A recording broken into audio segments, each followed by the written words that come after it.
And welcome to Breakin Broncos podcast. As always, I'm your host, Dan Wetstein, and with me, as always, my co-host, Dylan Miles. We are here, unfortunately, to talk about the Broncos, or fortunately, depending upon who you might be a fan of yourself. But for us, it's a bit unfortunate, but we're going to have as much fun as we possibly can after we just had to watch the Denver Broncos crater in Carolina. Are cracks finally starting to show? Everybody's talking about the Mike Purcell and Russell Wilson tiff. How do you see it, and do you believe what they said after the game? Oh, yeah, it's like we were just talking about this or something. Right? Well, yeah, I mean, obviously, you're never going to get the whole truth, right? In a situation like that from a locker room, but it could have been either one. I mean, it could be either one. Either he lashed out or it was a hype, or it could have been both. One of those, you're playing like crap, you need to go out there and play better kind of hype up, or who knows. But I like the way they responded to it afterwards, the both of them. Both of them did. But definitely showed a unified front. And that's what a lot of people are forgetting about this team is they're a close team. I mean, sure, Russ is the new one. He's, even though hasn't been here a full year yet, still one of the leaders of the locker room. Insane to think, but yes, not even a full year yet. It hasn't even been a full year yet, and everybody wants to ship it. But you guys wanted to ship it every year, but then the year he comes, you all don't want it. As soon as some bad things happen, it's time to ship it again. Awesome. Glad you're excited. I'm a little excited to be here because even though we didn't get to see the Broncos win, we saw what possibly could be some cracks. I'm going to have a lot of fun today. I don't care what else is going on. I have to, after everything that's going on in the world and in football. Hey, like I said before, the Nuggets are second in the West, fifth power rankings. Yes, always remember, there's more than football. But as far as cracks finally showing, no, I don't believe so. I am more inclined to believe Russell Wilson since he did not give the company line. Technically, he kind of did when he said, we're on the same page, whatever. But he didn't he wasn't like, oh, he was just trying to hype me up. He was like, he was pissed off. He said, we got to F and go. And I agree with him. We're on the same page. That to me, that's about as candid as Russell Wilson gets. And he's been more candid in his post-game interviews than any interview, in my opinion. Yes. Even earlier in the season after the wins, those post-game interviews are going to be the realest you see him. But people still think he's pulling an act. The emotions are raw. He doesn't have time to sit there and practice things in front of the mirror like he does for his. And people act like no NFL player does that too. I know, that's so there's actually a whole scene. I know this isn't football, but for those of you that know Bull Durham, the baseball movie. Oh, great movie. With Kevin Costner back in the day.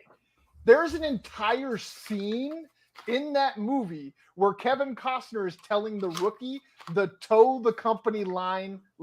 He's literally having the kid sit down and write them down.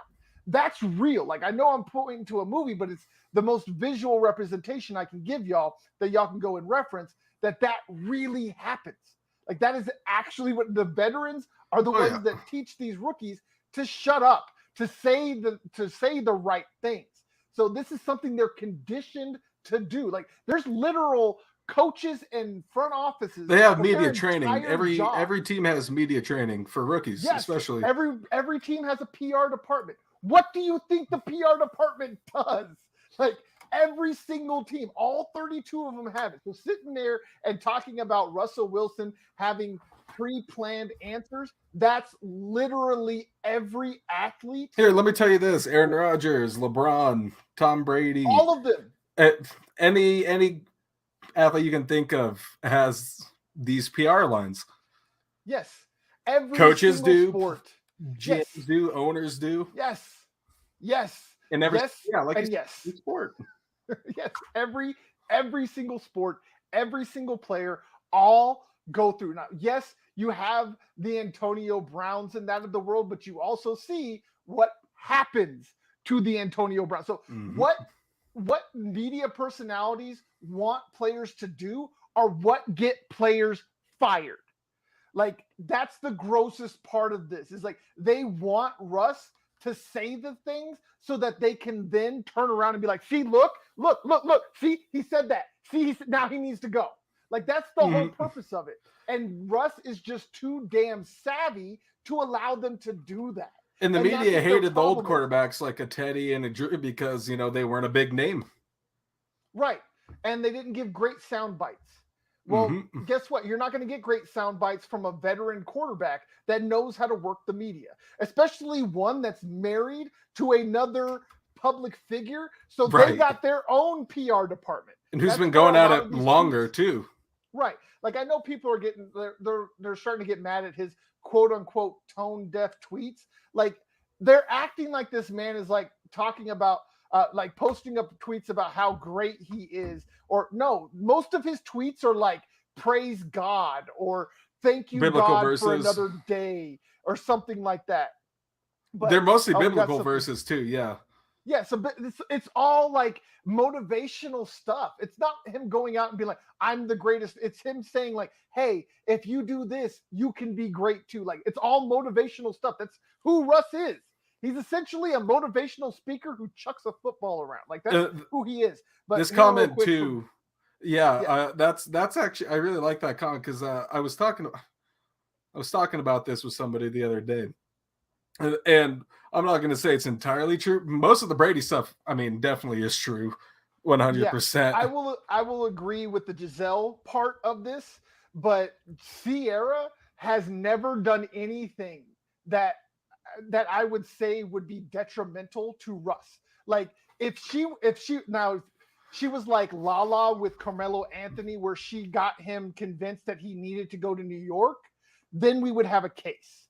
I think Carmelo and Tom Brady are much more comparable than Russ and Tom Brady, because I've never seen Sierra. Like, this is, again, one of the biggest pop stars we have out here, biggest hip hop stars, and she's been living in Seattle and now Denver.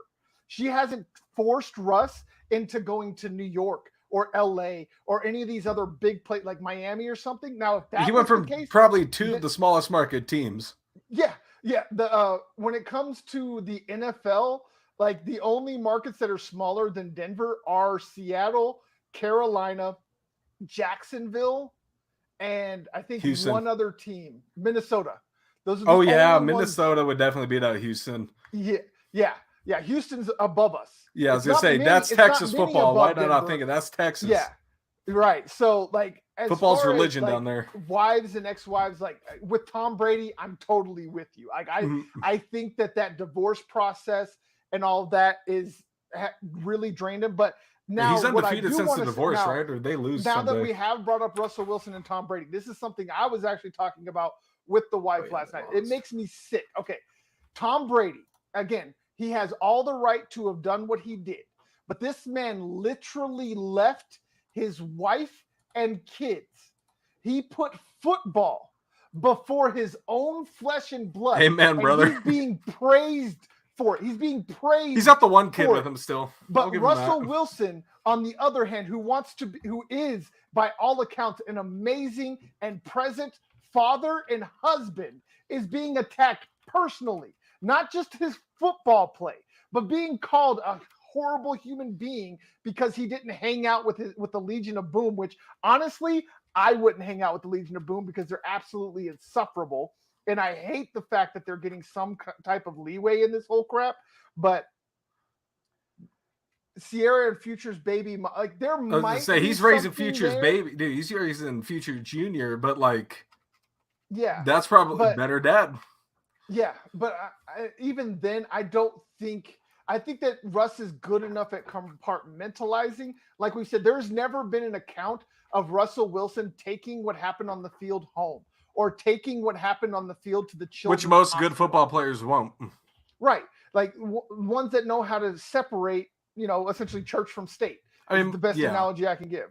Like you got to be able to separate the two. Scarce nowadays. Right. And like, again, Tom Brady is sitting out here, literally left his family because he didn't want to give up football after 20 years and more Super Bowls and more wins and more everything than every other quarterback that has ever played the game. None of that is enough for him. So he's coming back again, leaving his family for football. And he is being praised for it. Nobody's attacking him personally. So there's been plenty of talk about his poor play on the field, which again is completely understandable and completely legit. Right. But I have yet to hear a single person anywhere in the media talk about Tom Brady being a horrible human because, again, he chose football over his family.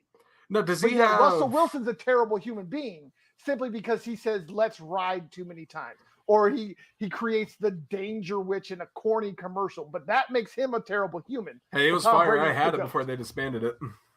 Yes, but Brady would leave it all for football. Russ is going to make sure his time is split with his family in football. Yes, very much so. One more time before I let you go on what rant you're about to do. Tom Brady should have retired after he won the Super Bowl with Tampa.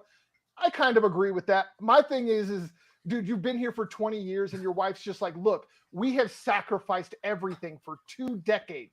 We're just asking you to finally hang it up. You've done literally everything, and that wasn't good enough for Tom. So I digress, though. I'm going to let Dylan talk here. He's got just the 2 kids with Giselle, I'm pretty sure. Yeah, the twins. Yep, the twins are with... Are they twins? Oh, wait, no, the twins were with the other one. The one that the girl he got pregnant while... I thought they just had the one kid because he has 3. Yeah, they just have the one kid, my bad. Yeah, and that's the one who's with him right now. That's the one who's with him in Tampa, but the other 2 are with Giselle. I know that much. But, I mean, but a lot of people won't talk about that stuff was building up from 2015. Yeah. And now that it blew up, and now it's he came out of retirement. I mean, that definitely had a big piece to do with. I'm sorry, I know we don't talk about Brady, but that stuff's been building up for a while. Didn't stop his play until recently, but Russ is a completely different story from Brady. Is the point I was trying to make. I got you. Yeah, that's exactly. We're both on the same page. There is that. Yeah, those are 2 separate things. Like I said, you want to talk about Carmelo and Tom. That's a bit better of an analogy, but yeah, definitely Russ and Tom. I don't think you can really make a comparison to because it's just not the same. Even with throwing in Future and his baby mama, I just don't see Russell Wilson allowing that. Hey, he's raising Future Junior. That's all I gotta say. Right, that's what I'm saying. Like he's already raising homeboys' kids. So like, what now? Does he become a football player or does he start rapping? Right, or does he do both? Or like Bones. Bones plays basketball. Right. Or is he gonna? I would not suggest listening to Bones music. I've tried; it's not good. But is he gonna make an album like the '85 Bears then? Super Bowl Shuffle. Bones has a full-on album. No, I'm saying like is Future Junior gonna do something like that while he's playing when the Super Bowl makes another shuffle? You never know. Or maybe he does the Super Bowl halftime show for Dad here in a couple years. I'd be down for that. Or for imagine Future just plays the Super Bowl when Russ is there. Like actual Future, that would be awesome. That would be interesting. But I don't think Russ would care. And I don't even think Future would ever get a Super Bowl. Like this is the funniest thing about all of this is like so many people think that they can get to Russ in this situation. It's like, how can you? There's no way he's posting on his Twitter on his own every night. Yeah, like dude goes home to Sierra every night. He is the body part. He's winning. Like he's every day he's winning when he goes home. So I don't see how you could mess with Russ. And people like he doesn't respond. Like, and people ask why does he respond on Twitter. There's no way he's running his own Twitter account. No, there's no way. Whole team for that. Yeah, like most big players aren't running their own. Taking the time to write a tweet You're out of your mind. The man has too much to do. You think he has time to set up a tripod and take a picture in front of his Hummer? Bro, I'm telling you. Yes, exactly. He's got a cameraman that follows him around. And some of that's probably Broncos media team too. Yeah, I mean, the man has always got a camera somewhere. Between him and Sierra, there is a camera everywhere at all times. Like, right. They can't get away from, and they accept it. Like, they've done the best they can with what their life is, which is a completely public life. And honestly, it's impressive how private he's kept most of his life. Some people have managed to do that very well, and he is one. And he's one of the few, exactly. So, and like a Larry Bird, though, that's the only one I can compare. The rails with this. Yeah, let's get back to football. So, what was the formula that allowed Carolina to dominate Denver so badly? Okay, now this is going to go back to last year trade deadline. Sam Darnold gets traded to Carolina, for me at least, because a lot of people will like to forget, especially in Carolina, that Sam Darnold wasn't playing that bad before he got hurt. Because he got hurt at the end of. No, I'm not saying he was like more God like tier. A game manager. He wasn't screwing it up. Yes. Right, and he was a way different player than you saw when he was in New York for his first couple of seasons. But last year, I mean, he wasn't playing half bad. And then the injury happens. They trade for Baker. We saw much of a. We all know what happened with Baker in Carolina. The BS that ensued. Yeah, I feel bad for Baker. I'm not gonna lie, but I like Baker. But then Sam finally getting the starting job back. And when I saw that, did I text you? I don't remember if I sent that to you. Yes, you did. Yeah, and I don't think I ended up sending the text as I go, there's no way it'll happen. I go, Sam Darnold's going to come back with a vengeance. And he did. Yeah. I mean, but he wasn't the winner of the game, but he came back and proved why he deserves a starting job. Defense stepped up big. That's a Carolina team that is on the rise again. I'll tell you the formula. 46 rushing attempts. True. That's how many times the Carolina Panthers pounded the rock down the Broncos' throats. We saw a team that knew their identity, have a quarterback not screw it up, and have your two-headed monster of a running attack go out there and pound the rock at the weakness of this Broncos defense. I told you all last week that if there was anything the Carolina Panthers could do to win this game, it was run the ball down the Broncos' throats. If they did that, they had a great chance of winning. What I believed is that they would allow Sam Darnold to go out there and screw it up for them. Unfortunately for Broncos fans, and fortunately for Panthers, well, I can't say fortunately because there's a lot of Panthers fans that are upset they won yesterday. They are mad because they're they want Bryce Young. Got worse. Yeah, they want Bryce Young or CJ Stroud. So CJ Stroud's going in the draft this year too. That's right. Your team, right? We beat your team, but I still feel empty inside. Right, like, but it's a perfect way to put it. Like they screwed themselves a little bit by winning. And the Broncos screwed the pooch by losing because now the Seattle Seahawks have a top 4 pick in the next draft as we speak. Now, that could always change. We have explained this before. Broncos win a bunch of games. Highly, highly unlikely at this point. We'll go over a little bit more about the schedule and why it's so highly unlikely later. But there's still a chance they could salvage this season with at least something positive moving forward. Right. But the main reason why the Broncos lost is because they refused to commit to the run, even though they had the longest run of the season yesterday at 52 yards. With a 30-year-old Latavius Murray. Ultimately committed. They were going to run the rock, no matter how many yards they got. It did not matter whether it was 2 yards, 3 yards, 4 yards, or 40 yards.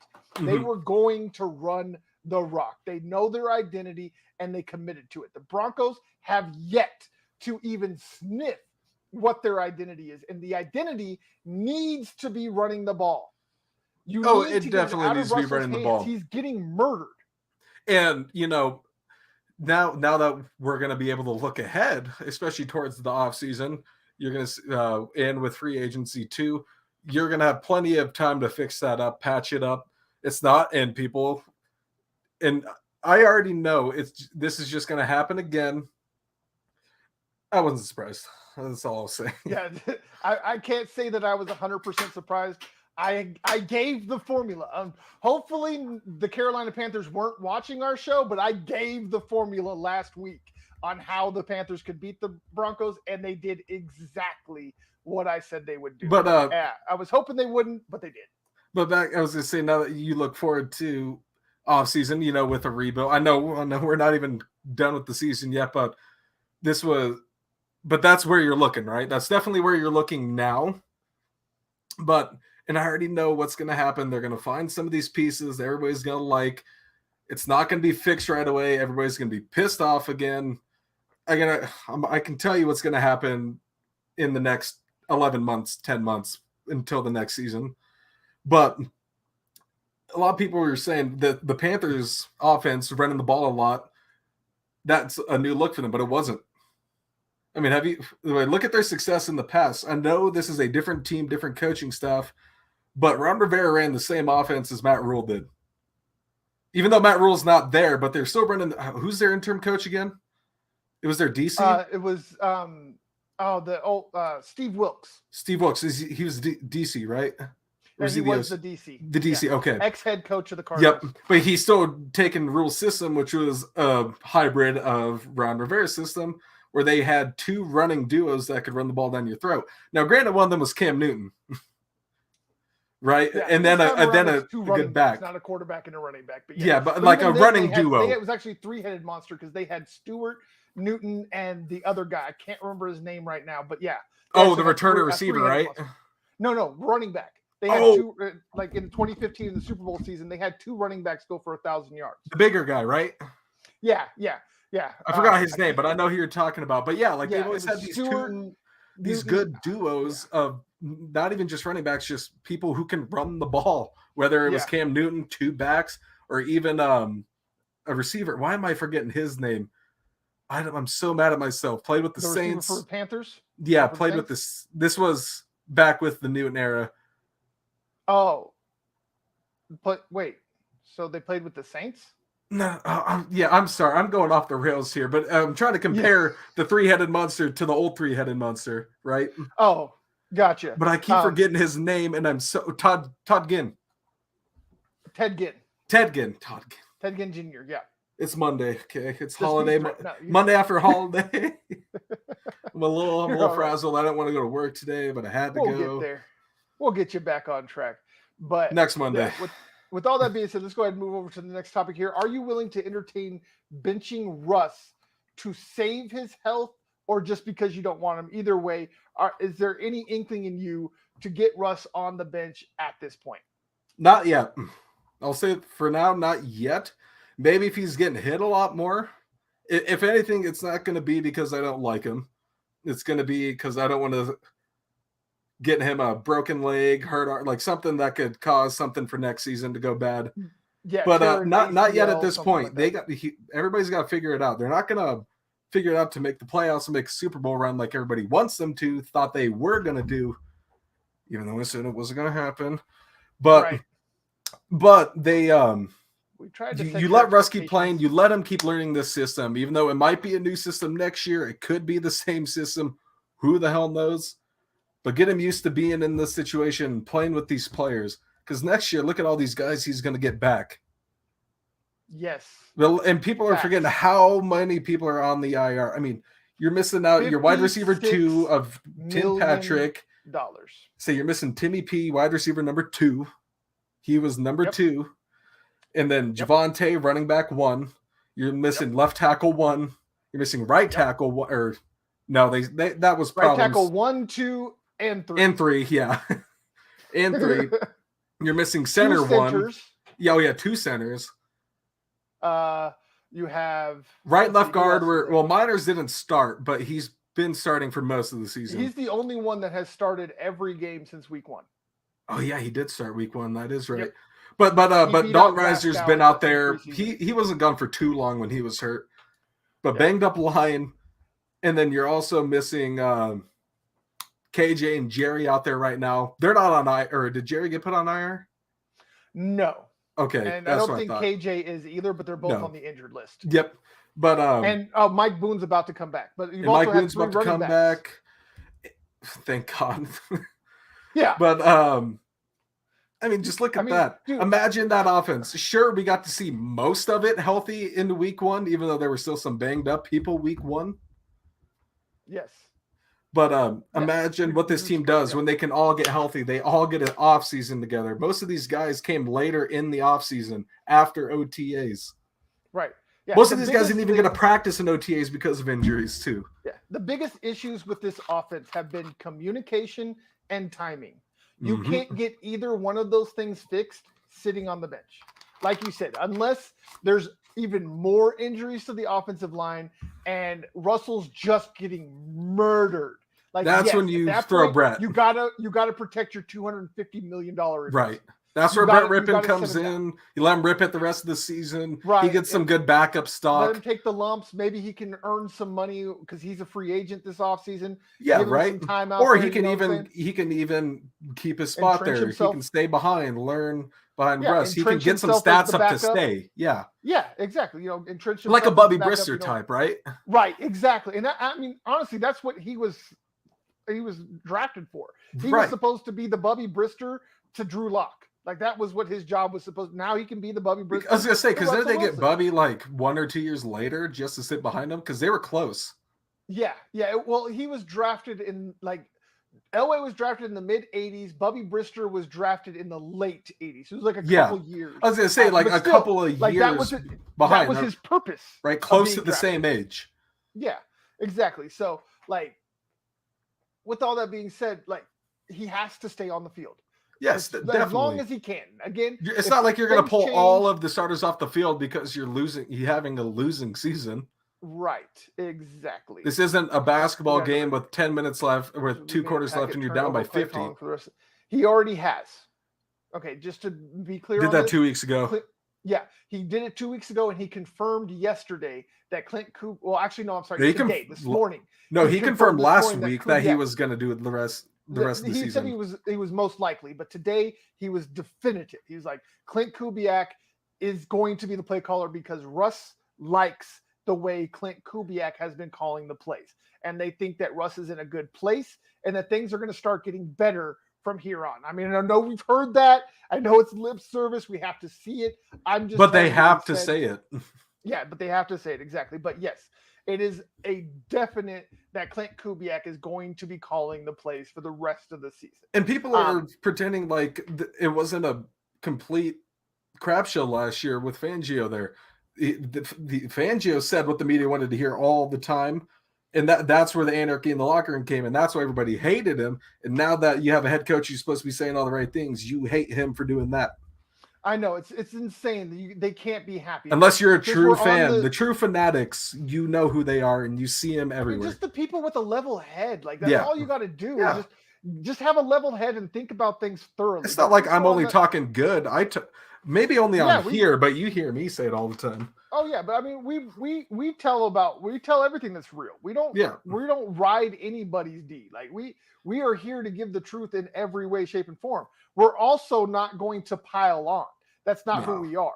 Like if somebody deserves to have themselves have their bell rung or whatever, that's what we're here for. But we're not here to pile on and jump on and create clickbait. That's not what we're here for. But since we're on the topic and thanks for 5K, by the way.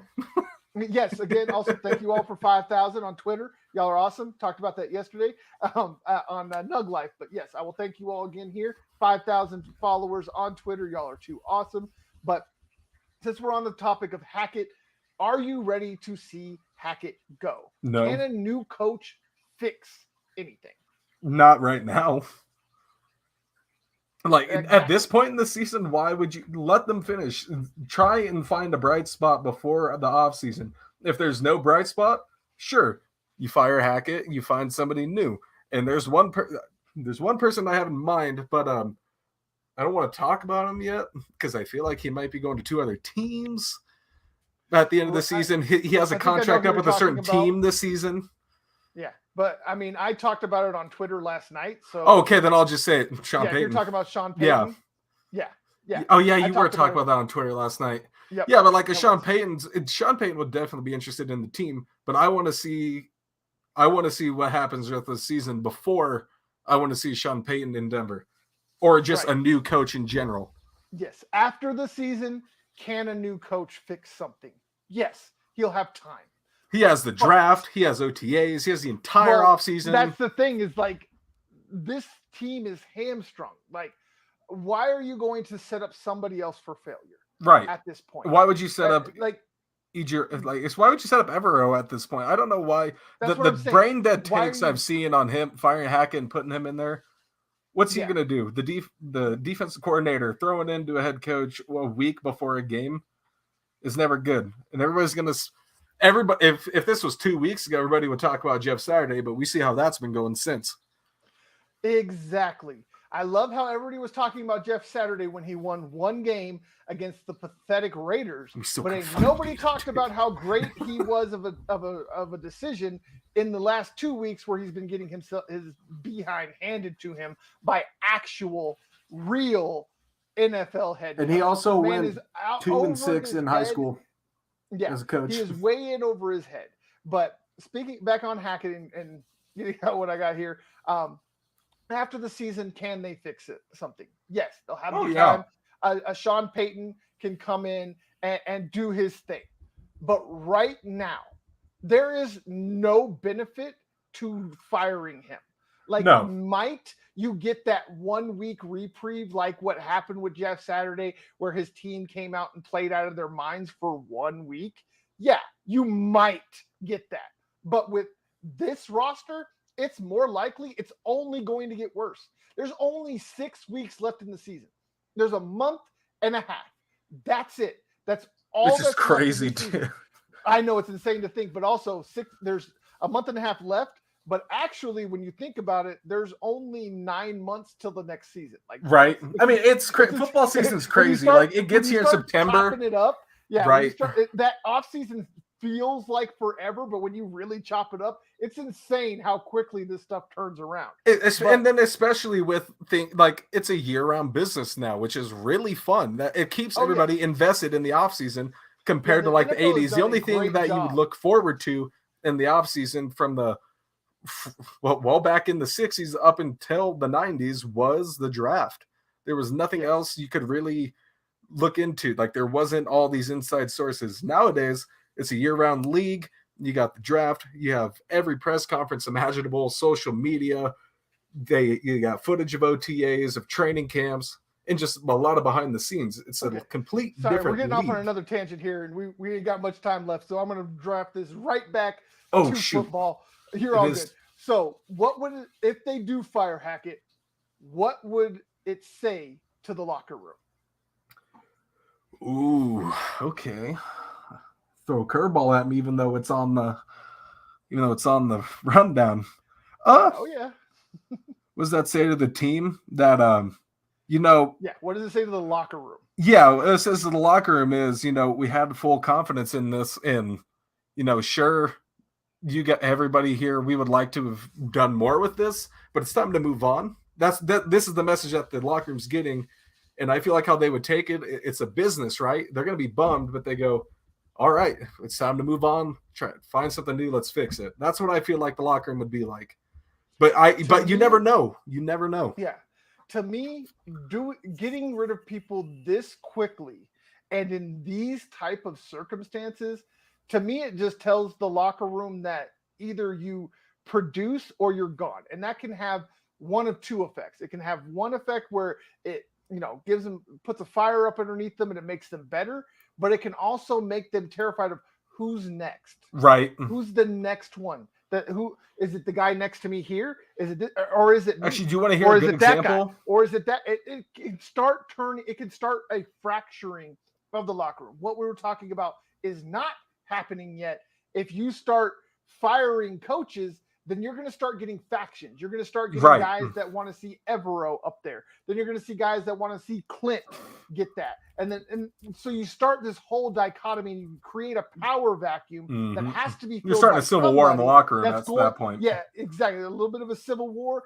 And it's just going to snowball into chaos. Like, the best thing you can do is show the team that you're willing to stick with them, you're willing to stick by them, that even through hard times, you're not going to overreact and start firing people just because it makes you feel better. Right. That is a better message to send to the locker room than, hey, either you get it together or I'm going to treat you like just another number. I don't care that you're a human.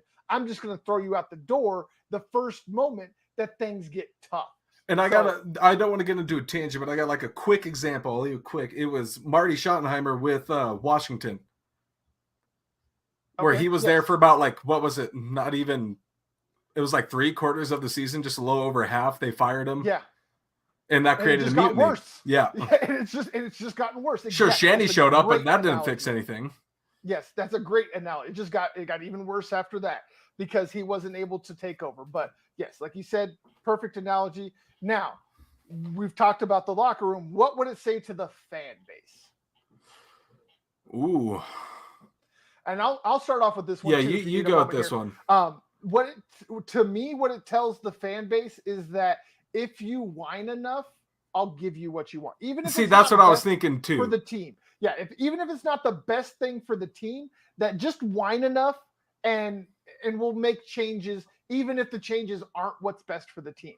When you have a front office that reacts to every single fan reaction, fan, again, is short for fanatic. Fanatics don't think straight. They don't care about the ramifications of their knee-jerk reactions. And all this would do would reinforce these bad actors, especially in the media. Like, you're not only giving the fans what they want, but you're giving these douchebags in the media what they want. This is like essentially letting fans run an NFL team like people wanted fans to buy the Broncos, a fan-run team. And guess where that team would have been? Right where it is now. Yeah. Look at the Packers for you wanting to see a fan-run team. Right. Not working out too well for them right now. Hey, Jordan Love looked good when he came in, though. I'll give him that. Who do you think was better, Drew Lock or Russell Wilson the first go? Well, Drew Lock has not played this year. So now if you're talking about Drew Lock played last year. I think she's trying to say, Broncos wise. Like his last year to this year, I will say Russell Wilson's been better. Yeah, I will say so too. Game managing, but both of them made those mistakes. Obviously, it was a rookie mistake compared to a veteran on a brand new team, new offense, just new system in general. Yeah, but Russ was still out there throwing dimes. We had a touchdown in the first quarter of a football game in the first game of the season, and that is unheard of for the past 6 seasons. What the? What'd you do? Somebody's about to get blocked. Put user in timeout. That's what you get. Just put I'm about to go check out that website. What? You're so stupid. Stop it. We got children. Hey. For research purposes. That's the. Hey, we're moving on. That's just Twitter in a nutshell right there. Yes, it really is. All right, so moving on from that. We've just got done talking about Nathaniel Hackett. Now it seems like there's another name being pulled in. And this one is pissing me off. Cesspool. And this is irritating. And it made me go to Twitter today to pull up some receipts on that jack off James Miralot. That fool from the 104.3. He wrote an article today talking about how stupid all of these moves were by Hackett. By George Payton. Yep. But I went and found an article from not even 12 months ago where he was calling George Payton a genius. This is why we are here. This is insanity to me. How do you consider yourself a journalist if you can't even keep your own poop in a puddle, as my mom would say? You can't get all your stuff into one place. You sitting here and wishy-washy as it gets.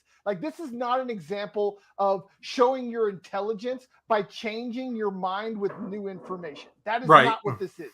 This is a clickbait artist doing his best to become the next version of Nick freaking Wright. I cannot stand this man, but since it's out there now, we're going to discuss it too. Should George Payton's seat be heating up along with Nathaniel Hackett? No, it should be very cold. Yes, agreed. It should be ice freaking Cold. Because This I mean, is besides not- a couple of moves, it's not like every GM's gonna hit it on 100% on every player, every move, right? Yes, exactly. But I mean, you look at what he's done. Like the biggest thing that ticked me off was from James Miralat's column today on 1043thefan.com was that he said the signings of Tim Patrick and Cortland Sutton were misguided and stupid. even though he just Again, said not even 9 months after the man just called him a genius for the exact same moves. This is what makes me sick about local media and some journalists in general. It is guys like James Miralat that have driven people to the Alex Joneses of the world, where they now believe that the water is turning the frogs gay because James Miralat is more worried about his clicks and his views than his journalistic integrity. I am sick of it. I'm tired of it, and I will not give up until I have run every single one of these SOBs out of my town. Because y'all can sit here and claim that you have something in this town, but guess what, baby? I'm actually from here. I am from this city. I'm from this state. I own this. This is mine. And until every single one of you little jackoffs is run up out of here, guess what? I'm not going any lighter. I miss Nikki. Sorry, I had to get that out. I miss Nikki at the Denver Post. Yes. Dude, like there's so many guys. There's so many, but James is just one of those that grates my soul. I was gonna say, dude, when she left, dude, I was sad. Together, but I just can't with that man. You know what I'm talking about, right, Nikki? I always forget how to pronounce your last name. Yeah, I know. I can't. I will right. butcher it. But like, I was so sad when she left, though, because like she was one of my favorite writers there who talked about every good and bad thing. Yes, a real journalist. Hey, and she's doing great in Washington. I read her stuff on Washington all the time. Oh yeah. Like she was a good one, and it's sad that she's gone because we need more like her. We need more like the Zach Stevens and the Ryan Koenigsbergs. Like those are what we need. I love Ryan Koenigsberg, dude. Yeah, he's so hilarious. I love he's a trip. But yes, those guys we need more of. We need more of guys like us, more guys like them, and we need to run these clowns out of town. D-Mac, Brandon Stokely. I mean, the list goes like essentially. Oh, dude, you want to hear a good story about Stokely, dude? Like the only person at 104.3 that I have any respect for, right? Well, there's two. My bad, two. Andrew Mason and Kamaje Granderson. Outside of them, what's up, Kamaje? Yes, and KJ, Andrew. Yeah, KJ and Andrew. I still mess with y'all all day, every day. But the rest of your fellow employees can go eat dirt. I don't care. They are terrible, absolutely terrible at their job, and it's gross how y'all allow them to say and do the things that they do on your platform. It's disgusting. Dude, I got some. Do you want like quick story time? I think you'd like this one. Sure. I pissed off some Brandon Stokely fans. Or I don't know if I really pissed them off. Do you remember those vets at CMS that ran their shows there? Yes. Yeah, the super nice guys. I always like talking to them. But I never knew that their show was ran by Brandon Stokely. Oh my God. And we were out on the deck. It was for my class with emphasis, and I was talking this guy, one of my classmates, Caleb, different Caleb.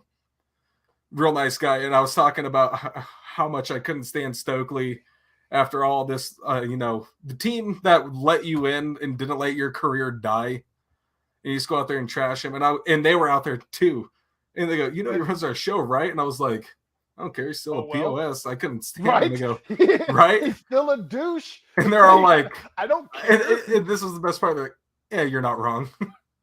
Right? Yeah, I mean, that's like saying like you can't say anything bad about the mob boss because he gave out turkeys on Thanksgiving. Right. He's still a bad dude. Like, hey, you did something good, but one nice thing. I remember like those 50 people you killed last week.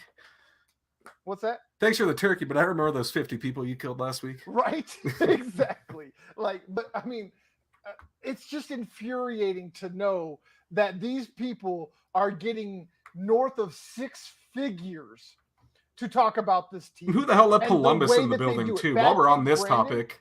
Yeah, Brandon Stokely is the worst. Like it's not even just the Broncos. Like, he be taking shots at the city of Denver. Like, he be talking crap about DIA. Like, it's the worst place in the world. Like, have you never been to Chicago O'Hare in the country? Have you ever been to LAX, Chicago O'Hare, Miami Dade? Like, those are all terrible places. You want to talk about the worst places to fly? DIA is nowhere near. Oh, dude, I've had nothing but pleasant experiences flying to DIA. Yeah. Flying in and out of. It's like, dude, like the dude doesn't even just hate on the teams. He hates the city. Why are you here? That's my thing. Go back to Indy. Why are you here? Why don't you go back to Indy? See how much they love you. See if they will give you a They let him in with open arms until he started talking. Exactly. It's once he opens his mouth. He is the worst, and I am convinced I haven't said this publicly, but I'll say it now. I am convinced the man's a racist. I am convinced he is a bigot. That would make sense. He is a douche of the most epic proportions. The way that he attacks black players as opposed to white players. When you see the way he attacks Russ relentlessly, but the man had nothing but good things to say about Cole Beasley. The man had good things to say about Kyrie Irving. He had good things to say about Kanye West. You mean the whitest black people? Telling. I'm sorry. I'm sorry. Oh my God, I just did it. I'm sorry. You pulled a me. That is telling. I just did it. We're going R. It tells you live. Everything you need to know in those couple of sentences. We'll do it live, then. Right, we will do it live. I just did it live. And it took 47 minutes. I was 13 minutes away. And it took you like 100 shows in, too. Yeah, 100 shows, and I finally did it. Every other episode, I'm out here dropping something. Me before this, about how I don't cuss. Because for those of you that don't know, because like Dylan said, I have never cussed really on any of these shows. If you caught me outside of these shows, you would be amazed. I am a sailor through and through when it comes to my mouth hole. Like, I am not ashamed of it, but I do this here for certain reasons. One of my favorite times. None of you care. One of my favorite times we got off air. I'm not going to say what you said, obviously, but it was after the Chiefs game last year, the Sunday night game in Arrowhead. Oh, when we got off live. Yeah, and I lost it. That was an epic rant. Like, if it wasn't because it just went from we'll see you guys tomorrow for the show, and then it was ended, and then it was just yelling, and I was, oh God. He's like, oh Lord, he's lost it. I was like, they lost a close game. It's fine. Yes, it was close. They almost beat the Chiefs. Okay, see, we didn't do the live game for the second game. That would have been. That's where I would have been like that. Right. Yes. But okay. Back to this. It's George that week, dude. It's just another loss. It really is one of those weeks. Like, honestly, from the day I've had, like, I'm not going to go into it because none of y'all's business and y'all don't really care anyways, but I've had a pretty crappy day up until now. So it's just been one of those days. So it's just been moving on here. All day. Since we don't have much time left, we're just going to go ahead and skip to 6. Broncos head to Baltimore. What is the storyline you were watching? Yeah, good. We skipped over 5. Thank you. Yes. We'll leave that for later. That's after week 18. There we go. You seriously love the Broncos and stand behind them, but when they lose, you lose it, Dan. Yes, I do, and I'm sorry, guys. I'm trying to keep it together.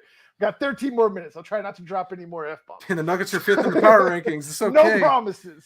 They're 5th in the power rankings. It's okay. The Nuggets are doing good. Don't worry about the Broncos. We're still PG-13. We'll see. We'll leave it that way. Yeah, I like that. Yes. After losses, we're PG-13. There you go. Yeah, after losses, we're PG. There we go. So, but anyways, what storyline are you watching for this Sunday? Improvement. Just anything to shine upon.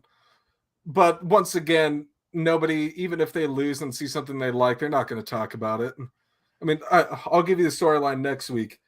And it's going to be trending on Twitter again. Fire Hackett's going to be up there again. Bench Russ is going to be up there again. It's been even though, and then there's going to be a shining spot of the game where you go, see, they could do once they get the pieces back, but then it's no, we gotta burn we gotta burn ship, they just gotta burn it all down. We gotta burn it all down. We gotta restart. Exactly. Lifeless. Yeah. Oh God. Yes. Eat the cap. That's the thing that really irritates me. Like, I understand that fans don't understand how the cap works. That's perfectly fine. You shouldn't. It is a little confusing. But yes, it's very confusing. Yeah, unless you don't know what's going on. Right. But you cannot eat the cap money from Russell Wilson.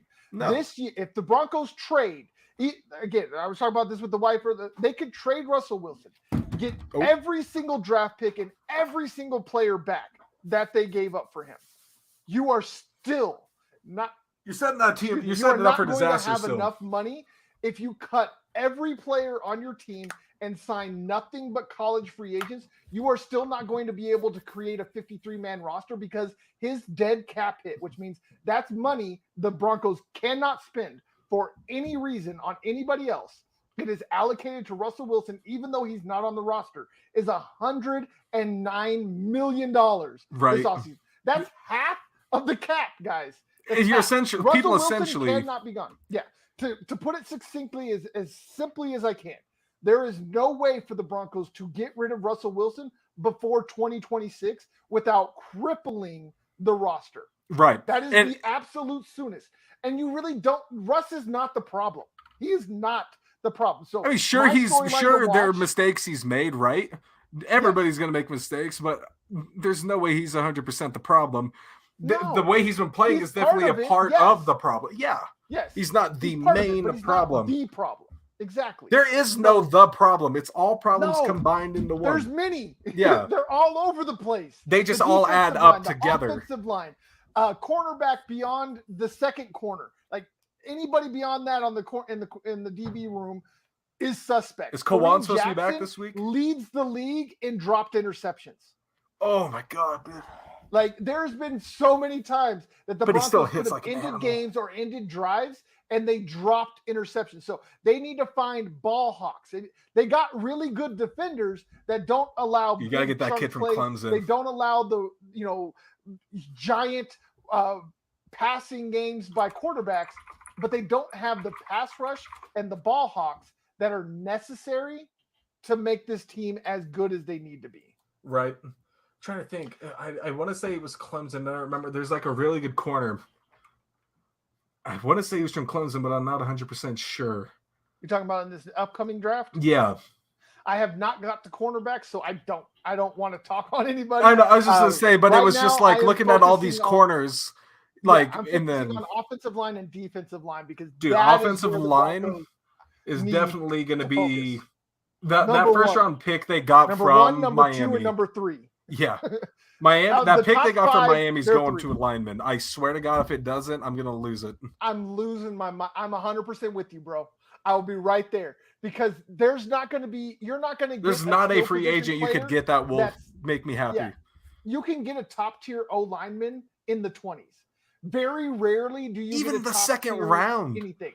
Yeah, but I'm saying like very rarely do you ever get a top tier anything else other than offensive and defensive line. When it comes to the 20s, the end of draft or rounds, the best places to go are offensive and defensive line in the trenches, or even pass rushers. Like you see Nick Benito looking okay, but even though again Benito and Browning had a total of 2 tackles yesterday, so you have some. They had a good answer for them yesterday. The line answered against them yesterday. Yes, the Panthers showed you what can happen if you have a decent offensive line, right? And you commit to the run. Their line's not bad by any mean. No, it's not terrible. They showed it. They were stonewall. They made Draymond Jones look bad. That was like the Titans' offensive line back in 2019, 2020, the year they made the AFC title game. They had, I think they were the 16th ranked line in the league.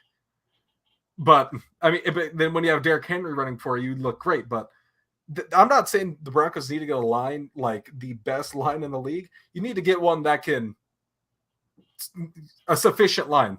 You need to get one that stays consistent. Yeah, the thing though that terrifies me about this game coming up Sunday with Baltimore is that the biggest Achilles heel for this defense, it's shown itself brightly the last 2 weeks against Josh Jacobs and Chuba Hubbard and Deontay Foreman yesterday. The run defense is terrible. This is another reason why I do not care where Mike Purcell come from. He does not have anything to speak on when it comes to the offense because his one job, there's one job that Mike Purcell has. There's only one reason that man is on the roster, and that is to stuff the run. The Broncos right now are, in rushing yards against are 19th in the league. The Ravens, on the other hand, when it comes to rushing offense, are second in the league. So the rushing defense just got waxed by two, I don't want to say absolute worst, but two of the middle of the pack running games in the NFL. Like Josh Jacobs is not the best running back by any means. He can put up consistent. He did have 300 yards. I mean, he can put up offense yesterday. Oh my gosh! But he can put up consistent numbers. But right. But he's not good. But you're never going to see him do average back. Right. And he'll have games like especially yesterday. He'll have games like yesterday once in a blue moon or a couple times this season. You're not seeing him like Derrick Henry doing it every game. Person besides Devontae Adams that's worth anything on that offense. Right. Like it's volume with him. He just gets so many touches. And all I gotta say, once in a while, he busts off 300 yards of total offense. As much as I hate the Raiders, I was glad to see the Seahawks shut up yesterday. Right, because like this is strengths against weaknesses. Right. In this game, you have that's what football is. Who have a top-notch defense when it comes to defending the pass. They're very good. They're third in the league when it comes to defending the pass and giving up points. But again, they are 19th in the league against. Oh, sorry, got to decline that. Sorry, Mama. Mama's calling. Showtime. Sorry. Yeah, it's showtime. I'll call you back in like 15 minutes. So sorry. I know she's probably going to be mad at me. She's probably going to be cussing me out. I'm probably going to have cuss words in text messages when I grab my phone. Or in the comments. Who knows? Sorry. She might come in the comments. So y'all might want to be careful. Mama Terry might be coming in with some nuclear bombs. So I'm sorry if I set that up, but it's showtime. We got to do this. This is why you don't call people on live television. People, you get denied. Dude, whew. But I mean, it even got me out. What was I talking about? Dang it. It got me I don't even remember. I don't either. But I think it was run defense and run deep. All that shit. Okay. So strengths against weaknesses. The Broncos have the strength of their defensive backs and their safeties being able to shut down even some of the best quarterbacks in the league.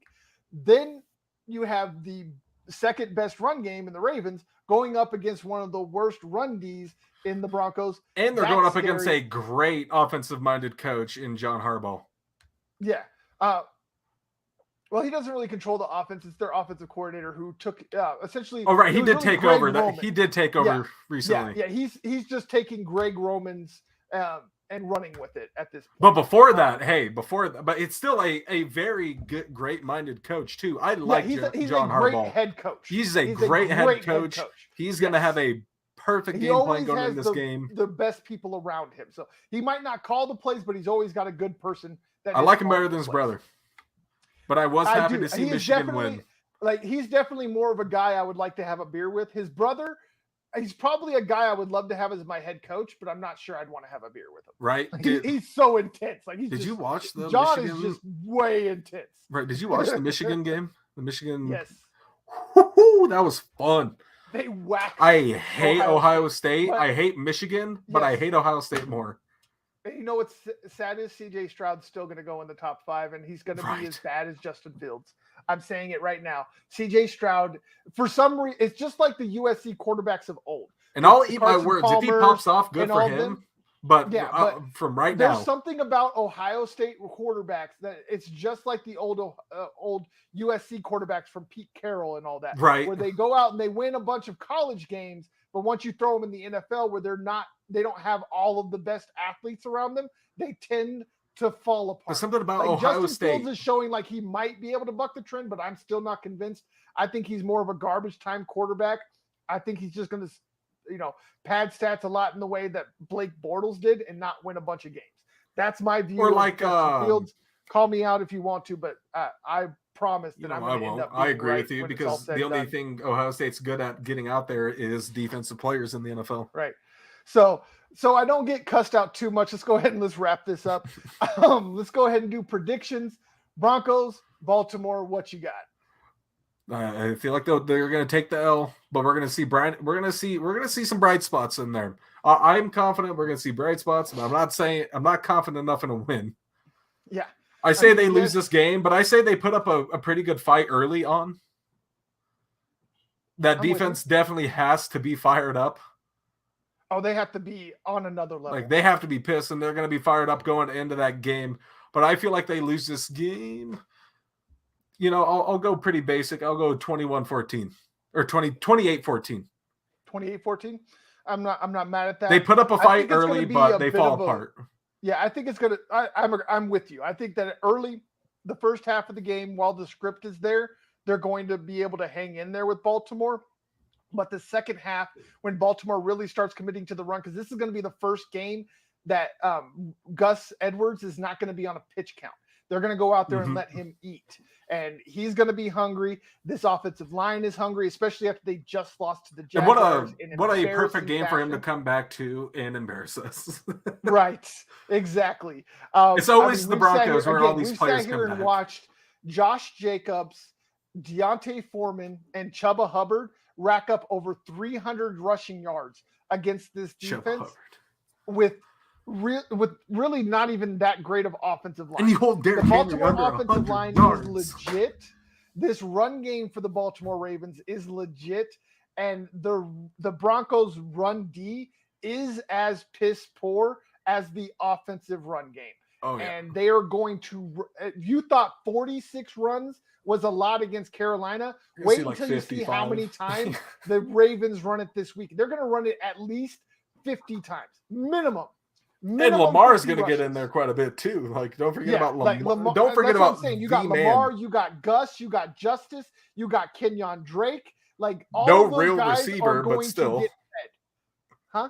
I was going to say, yeah, it's like no real receiver. That's all you're really looking at Mark is Andrews the run is game. Still out. I mean, Mark Andrews is out there, but he's still out there a little bit hobbled from that knee injury. Yeah. You had Isaiah Likely, who was the backup to Andrews, just got hurt. So, yes, Josh Oliver went out there and had a good fantasy game, but he's not a guy that you can really Why would you trade on. Hollywood Brown? That's still the move I will not get from the offseason. That's why they just traded Hollywood Brown. You can hear me? Yeah. Your audio not showing up? I don't know. Sick. I can hear you clear. I'm sorry, guys. I got to go. I got to cut this short. I got to go. I just got informed why my mom was calling me. I'm sorry, y'all. I love you. I got to cut this short. I got to go. I love y'all. Bye.